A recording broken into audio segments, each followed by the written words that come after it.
अब हम बात करते हैं राज्य के नीति निर्देशक तत्वों की। DPSP, directive principle of state policy.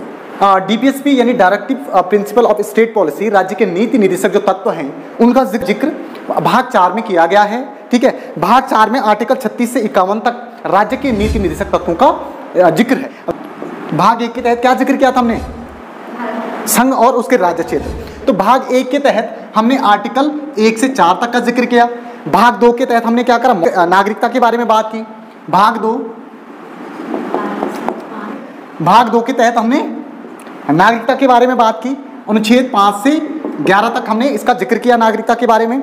उसके बाद भाग 3 के तहत हमने मौलिक अधिकारों का जिक्र किया आर्टिकल 12 से 35 में। अब हम क्या करेंगे? 12 से 35 में अब हम भाग 4 का जिक्र करेंगे। भाग 4 जिसमें जिक्र है आर्टिकल 36 से 51 राज्य के नीति निर्देशक तत्वों का। तो कुल मिलाकर के राज्य के नीति निर्देशक तत्व यानी आर्टिकल 36 से आर्टिकल 51 में राज्य के नीति निर्देशक तत्वों का जिक्र किया गया। अब इसमें थोड़ा सा समझ लीजिए क्या क्या है। भाग 4 में हम जिक्र कर चुके हैं कि राज्य के नीति निर्देशक तत्व हैं, लेकिन ये समझने वाली बात है कि राज्य के निर्देशक तत्व हमारे कॉन्स्टिट्यूशन यानी हमारे संविधान जो निर्माता है उन्होंने कहाँ से लिए? 1937 में निर्मित आयरलैंड के संविधान से। कहाँ से लिए? भारतीय संविधान में जो नीति निर्देशक तत्वों का जो जिक्र है आर्टिकल 36 से 51 में, वो कहाँ से लिए गए हैं? 1937 में निर्मित आयरलैंड के संविधान से। और आयरलैंड के संविधान ने इसको स्पेन से लिया है। तो इस तरीके से भारतीय संविधान ने भी आयरलैंड के संविधान से ये अडॉप्ट किया है। अब इसको थोड़ा सा समझ लीजिए कि जो तत्व हैं उनके संदर्भ में किस किस प्रकार से बातें की हैं। तो इसमें सबसे पहले भीमराव अम्बेडकर का हम जिक्र करते हैं। इन्होंने इन तत्वों को विशेषता वाला तत्व बताया है। नीति निर्देशक तत्वों को भीमराव अम्बेडकर ने विशेषता वाला तत्व बताया है। कभी कभार नेट में इस तरीके से क्वेश्चन आ सकता है। वहीं ग्रेनविल ऑस्टिन ने निर्देशक तत्व और अधिकारों को संविधान की आत्मा की संज्ञा दी है। ग्रेनविल ऑस्टिन ने क्या बोला है? संविधान की आत्मा बोला है नीति निर्देशक तत्व और अधिकारों को। इसके बाद हम बात करते हैं डीपीएसपी क्या है, राज्य की नीति निर्देशक तत्व क्या है। दूसरी पे इसको समझ लीजिए। डीपीएसपी यानी directive principal and state policy सिद्धांतों और विचारों का वह समूह है जिसके माध्यम से सामाजिक और आर्थिक लोकतंत्र को स्थापित किया जा सकता है। अर्थात यानी भाग 4 सामाजिक और आर्थिक लोकतंत्र को स्थापित करने की बात करता है। यानी डीपीएसपी क्या है? डीपीएसपी वो सिद्धांत हैं जो देश में सामाजिक और आर्थिक लोकतंत्र को स्थापित करने की बात करते हैं। यानी कि डीपीएसपी में सामाजिक और आर्थिक लोकतंत्र को स्थापित करने से संबंधित सिद्धांतों का जिक्र किया गया है। पहली निर्देशक तत्वों के तहत नीतियों को बनाने में राज्य क्या करेगा? इन तत्वों से क्या लेगा? प्रेरणा लेगा। यानी कि राज्य अगर कोई नीतियां बनाता है, इसको दोबारा देख लीजिए।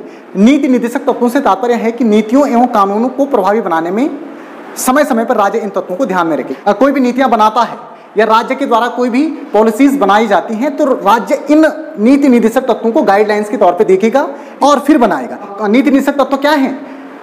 नीतियों को बनाने के लिए क्या है? एक आदर्श प्रारूप है। ये क्या करते हैं? राज्य को क्या करते हैं? दिशा निर्देशित करते हैं, राज्य को गाइड करते हैं कि किस तरीके का कानून बनाना चाहिए। इसमें नॉर्मली हमारे संविधान के जो सिद्धांत हैं, जैसे मैंने अभी जिक्र किया कि भाई सामाजिक और आर्थिक लोकतंत्र के सिद्धांतों को सम्मिलित करने की बात करता है।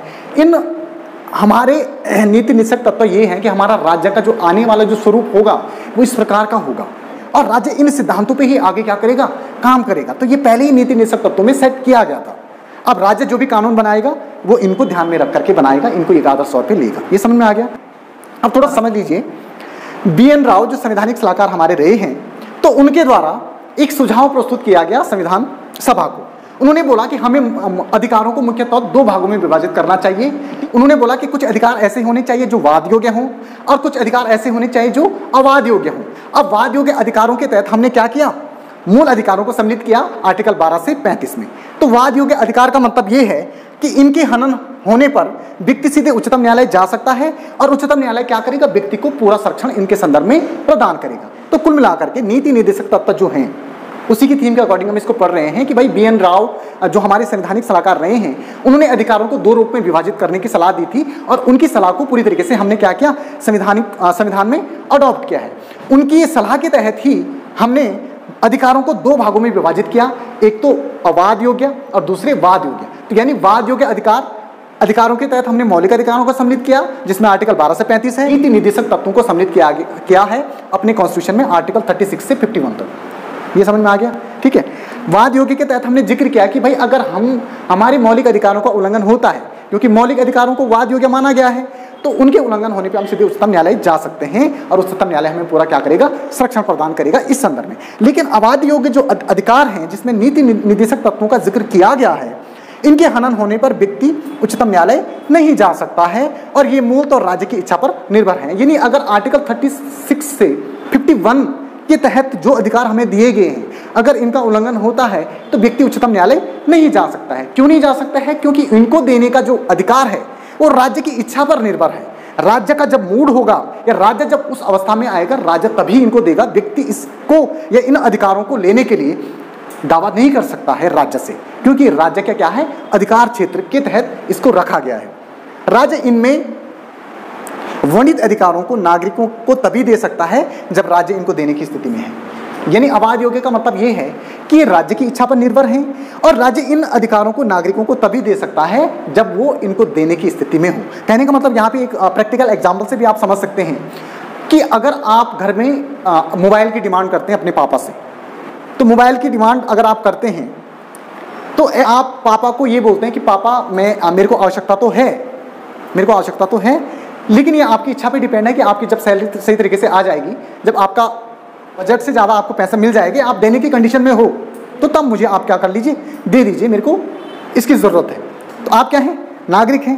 राज्य कौन है, आपके पापा। मान लीजिए सपोज बात तो की, लेकिन साथ ही साथ उनको ये भी राइट दिया कि आपकी इच्छा पर निर्भर है, ठीक है। अब वो आपको मोबाइल देंगे तो क्या देंगे, जब वो उसको देने की स्थिति में होंगे, जब उनके पास इतना मनी होगा कि वो अफोर्ड कर सकें, तो उस स्थिति में वो आपको क्या करेंगे, मोबाइल फ़ोन जो आपकी रिक्वायरमेंट है वो देंगे। तो नीति निर्देशक तत्वों के संदर्भ में भी यही है।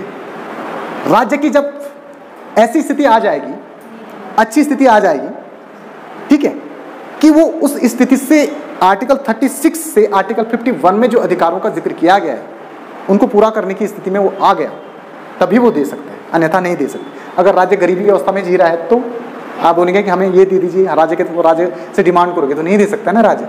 तो ये व्यवस्था राज्य को दी गई है कि वो अपनी इच्छा से ही इन अधिकारों को व्यक्तियों को दे सकता है।